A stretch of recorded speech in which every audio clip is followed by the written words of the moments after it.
Today, I want to give you 4 different hacks that you can use when you're out here doing food delivery that is going to help you increase your earnings. My name is John McFall, and I want to welcome you to the McFallRI channel, where I teach you how to make $25 to $30 an hour.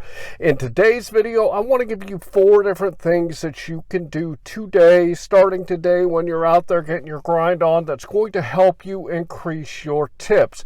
We hear people all the time complaining about the fact that there are some customers out there that don't tip, and this is true.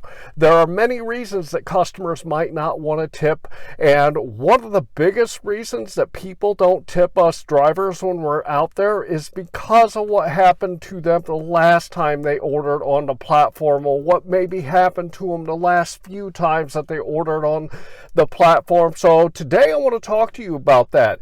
If you enjoy this content, please like this video and subscribe to my channel. The first hack I want to talk to you about is blacklisting.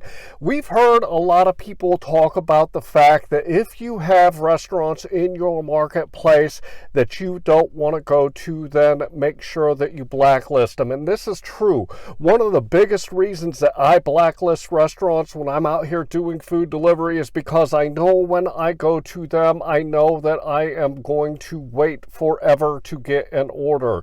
One of the biggest things that can crush a person's opinion about whatever platform it is that you're working on is the fact that it takes them so long to get the food. So to begin with, when you're out here doing your food delivery and you want to avoid these types of customers, don't go to the restaurants that you know are typically slow. The second thing about blacklisting is make sure you know your marketplace and you understand your marketplace very well.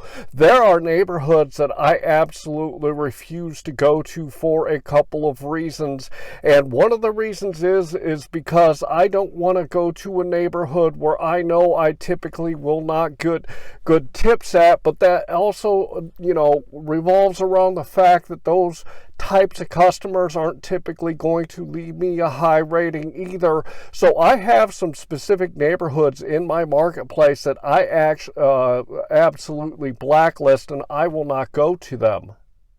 The second thing that you really need to do when it comes to the customers on the platforms is when you get to a restaurant, make sure that you are checking out the notes on the order. A lot of times people will put notes on there and they want you to do something as simple as grab condiments, especially when you go to like Chinese restaurants. They want their duck sauce or their mustard or their soy or maybe chopsticks. But when you go to a lot of different restaurants, some people will put in the notes to ask you to, do something that goes a little bit above and beyond. And if you do this, this can help you increase your tips because you're actually listening to the customers. The same thing applies to when you actually go to drop that off. There are some people that put notes in when they place the orders that ask you to do something specific, like, go around to the side door or put it on the table on the porch. One of the biggest things that you never want to do when you're dropping food off is if they ask for you to leave it at the door, don't sit it right by the door where they open it. That's going to knock the food over, because this will give the people that are ordering food a real bad taste in their mouth, pun intended, and this will cause them to lower what they're going to pay in tips next time. So always make sure that you are reading the notes, and if the customer left there something specific that they would like you to do, you know what that is and you can do it.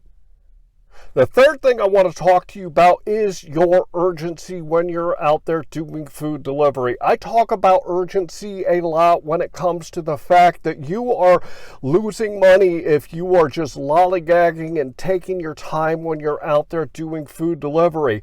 Another reason that I'm really urgent when I go out here and do food delivery, when I get an order, I get to the restaurant as quickly as possible. You've heard me say it many times that when I get in the door at the restaurant, I'll go right up to the counter, announce myself, politely, of course, and I will ask them how long it is until the order is going to be ready. If it's going to be more than a couple of minutes, I text the customer to let them know, hey, I'm at the restaurant, they're not done with it, it's going to be ready in 5 minutes or 10 minutes or a half hour, whatever the case might be.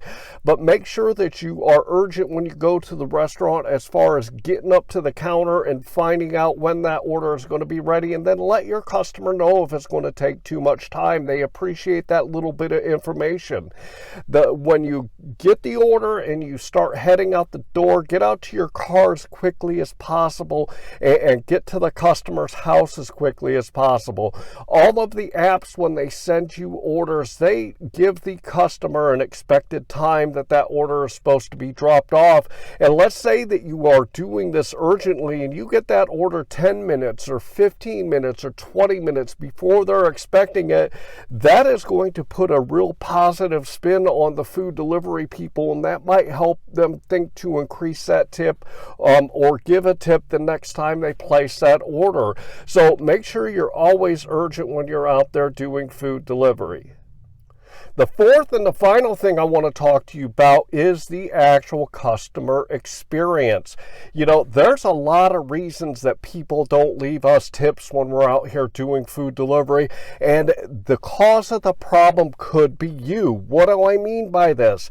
If a customer orders food on a platform and they get absolutely horrible experience on that order that they place, guess what happens to the next person that delivers food to them? They get lower tips because the customer is upset from the previous delivery, so this time they're not going to leave as good as a tip because they know that the service might suck. And one of the biggest reasons that people don't leave good tips is because of the service that they are giving, not only by the platform but by us drivers when we go up there. So if you take every single order that you get and you give the customer the best experience that they can have on the platform, guess what happens to the next guy or gal that gets an order from that same customer? They might get a higher tip for it because this is, you know, a positive thing that the customer wants to do because they had a very pleasant experience the last time they ordered. People do not like it when they get bad service, and you might get punished because of something somebody did before you. This also applies to you. If you are not given the best customer service when you're out there doing food delivery, you can be setting up the next people for those customers to get bad pay out of those orders because they're not going to tip because the service that they received was bad.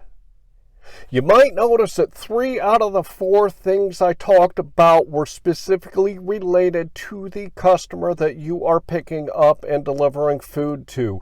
If you want to get better tips when you're out here doing food delivery, you've got to really have a customer service oriented mind about yourself, because the better the customer service that we provide for these customers when we're picking up food for them, the more likely they are to come off of a little bit more money and give a better tip to you the next time because they are getting really good service. So I hope that you learned a lot today with the stuff that I talked about. It's really important to give great customer service when you're out here doing food delivery. Also want to remind you that down here in my description I have some great tools for you. The one I want to talk to you about today is my Metrics Spreadsheet. If you want to know how well you're doing when you're out here doing food delivery, it starts by keeping track of your numbers. I'm going to throw it up here on the screen real quick so you guys can check it out.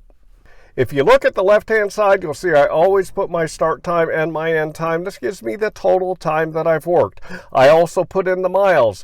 If you head to the right, then you'll see for each individual app, I put the dollars that I've made, the time that I worked, along with the number of deliveries. Head to the bottom then, and you'll see it calculates out what your average dollar per hour, dollar per mile, and your average per order. If you want to get better at doing food delivery, it starts by keeping track of your numbers. This is why I put this free spreadsheet for you together so that you can start keeping track of your numbers and you can see where you need to improve. So make sure you head down into my description and go grab a copy of it for yourself. I'd also ask you to like this video and to subscribe to my channel. Finally, I'd like to say if you want to learn a little bit more about food delivery, I have a lot of great stuff in my food delivery playlist. What I want to leave you with is I hope that you are out there getting the money that you and your family deserve. And with that, I want to say thanks.